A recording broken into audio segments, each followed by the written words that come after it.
La teoría atómica se refiere al modelo con el cual los científicos pretenden explicar la forma en la cual está configurada la materia, es decir, por medio de átomos. La primera teoría del átomo fue presentada en el siglo V a.C. por Leucipo de Mileto y su discípulo Demócrito de Abdera, quien aseveró que todo se compone exclusivamente de átomos y vacío.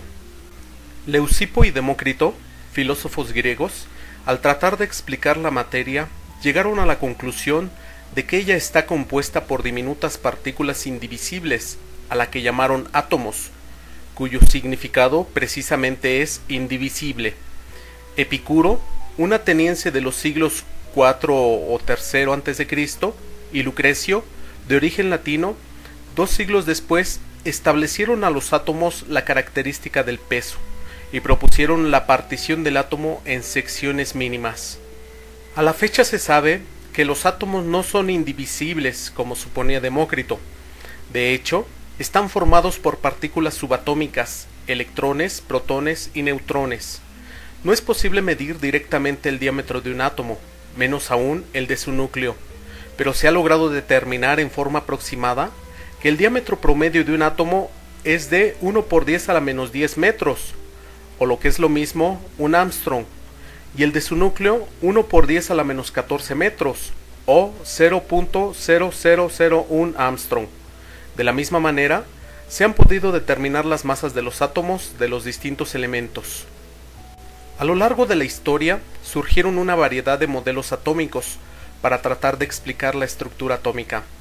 Entre los principales destacan el modelo de Dalton, el modelo atómico de Thomson, el modelo atómico de Rutherford, el modelo atómico de Bohr y el modelo cuántico del átomo.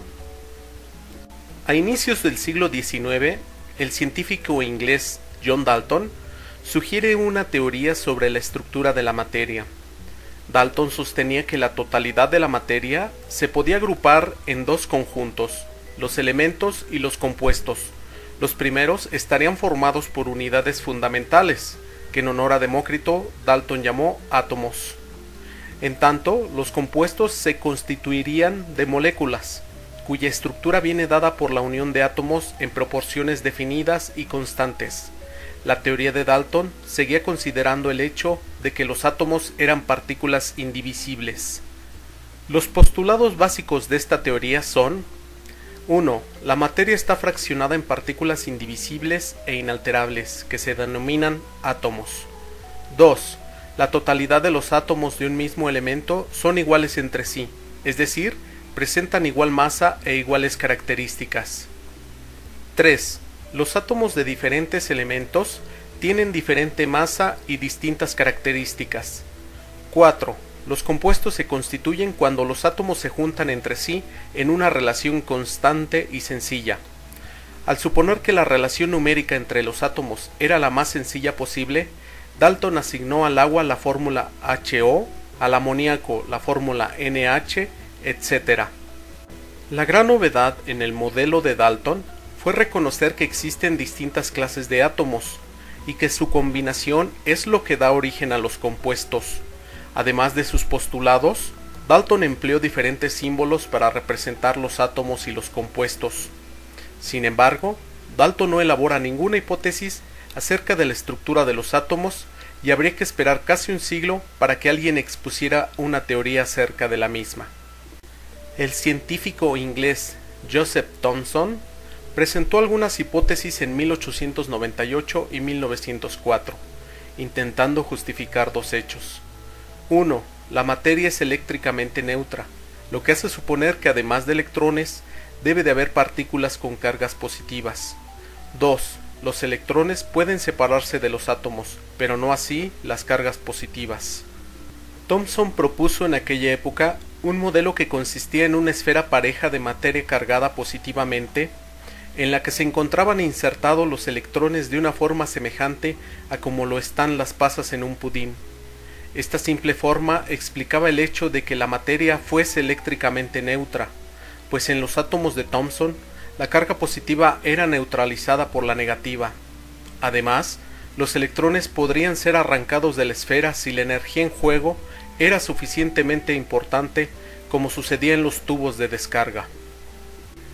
El neozelandés Sir Ernest Rutherford, famoso hombre de ciencia inglés que obtuvo el Premio Nobel de Química en 1919, realizó en 1911 una experiencia que supuso un paso adelante muy importante en el conocimiento del átomo. Rutherford introduce el modelo planetario, que es el más utilizado aún hoy en día. Considera que el átomo se divide en 1. Un núcleo en el centro que contiene los protones y neutrones y por tanto ahí se consolida toda la carga positiva y casi toda la masa del átomo. 2. Una envoltura estructurada por los electrones que da vueltas alrededor del núcleo en órbitas redondas, de forma semejante a como los planetas giran alrededor del Sol. 3. La cuantificación de las cargas eléctricas negativas de los electrones debe ser igual a la carga positiva del núcleo, ya que el átomo es eléctricamente neutro. Rutherford no solo dio una idea de cómo estaba organizado un átomo, sino que también calculó cuidadosamente su tamaño, un diámetro del orden de 10 a la menos 10 metros, y el de su núcleo, un diámetro del orden de 10 a la menos 14 metros.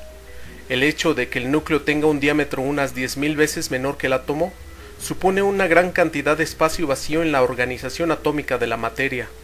Para examinar cuál era la configuración del átomo, Rutherford planteó un experimento.